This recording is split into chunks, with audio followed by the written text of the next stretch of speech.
اس نظریاتی جنگ میں ہر بندہ جس کا فیس بک اکاؤنٹ ہے، جس کا ٹویٹر اکاؤنٹ ہے، جس کا یوٹیوب چینل ہے، وہ اس میں حصہ لے سکتا ہے۔ اور یہاں پر ہمیں اپنے اعصاب کو مضبوط رکھتے ہوئے دشمن کی چالوں کو سمجھنا ہے۔ دشمن نظریاتی طور پر ہمیں آپس میں لڑوانا چاہتا ہے، دشمن یہ ثابت کرنا چاہتا ہے کہ شاید پاکستانی عوام کچھ اور چاہتی ہے اور افواج پاکستان کچھ اور چاہتی ہے، جبکہ ایسا ہرگز نہیں ہے۔ پاکستانی عوام کو اپنے تمام تر بیانات سے، اپنی ریکارڈنگ سے اور یہ پیغام دشمن تک پہنچانا چاہیے کہ ہم اپنی فوج کے ساتھ کھڑے ہیں، ہم ان کے شانہ بشانہ کھڑے ہیں۔ ان کو مال کی ضرورت پڑے، ان کو جانوں کی ضرورت پڑے، ہم ان کو لیے مال دینے کے لیے تیار ہیں، ہم ان پہ جانیں نشاور کرنے کے لیے تیار ہیں۔ ہم فوج کے ساتھ مکمل طور پر تعاون ہر طرح کا کرنے کے لیے پاکستانی عوام 25 کروڑ عوام جو ہے وہ فوج کے پیچھے کھڑی ہے انشاءاللہ تعالی۔ تو یہ اس کے ساتھ ساتھ ہمیں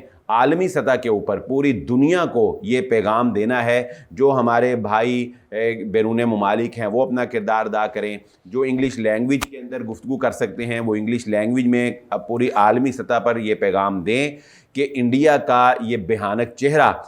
جو ہے وہ عالمی سطح پر لوگوں کے سامنے رکھیں کہ انڈیا خود ڈرامائی انداز میں پہلگام کا ایک ڈرامہ رچاتا ہے، پھر اس کے بعد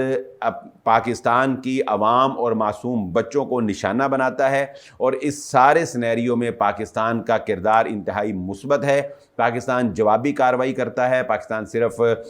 فوج کے اڈوں کو ٹارگٹ کرتا ہے، اور پاکستان نہیں چاہتا کہ مزید کشیدگی میں اضافہ ہو اور پاکستان ایٹمی جنگ تک پہنچنے کو جو ہے وہ ناگزیر ہو جائے پاکستان کے لیے کہ وہ ایٹمی جنگ جو ہے وہ شروع کر دے۔ تو اس میں عالمی اداروں کو، عالمی قوتوں کو بھی اپنا کردار ادا کرنا چاہیے۔